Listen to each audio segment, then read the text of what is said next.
morning, guys. I want to talk today about leadership. I want to use a story of a man named Moses, who was an infamous leader for the nation of Israel many generations ago. And I want to speak to I call it the 5 responses of Moses.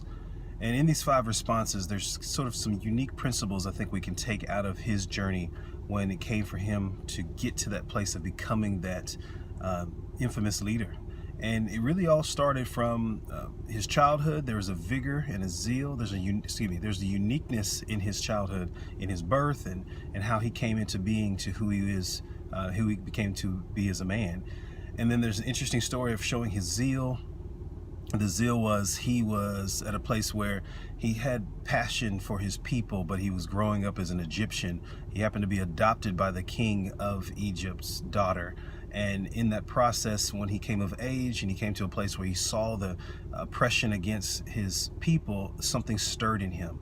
And I think oftentimes for a leader, there's a stirring inside of that leader for some particular thing in life, whatever it may be. And that can be indications of things that will come later. So he has a situation where he ends up killing an Egyptian, and killing that Egyptian, and the word gets out, he finds himself running because he finds out that people knew about it. It scared him. So he goes on this wilderness moment for about 40 years, gets married, has some children, everything changes. Then there comes this encounter.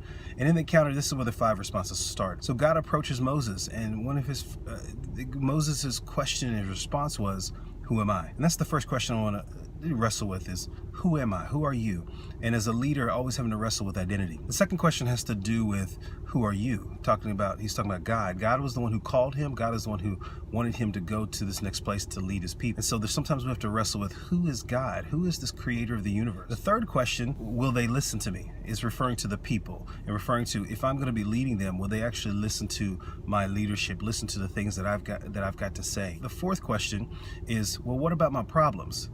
Moses had a possibly speech impediment or a stutter, or he just didn't speak very well, and he kind of pushed back about his problems. But then here's the 5th response that I encourage all of us as leaders not to ever say: send somebody else. It wasn't really a question, but it was a response, and it triggered God's anger. It's almost as if he was saying to the Lord, you don't know what you're doing. What are you doing calling me?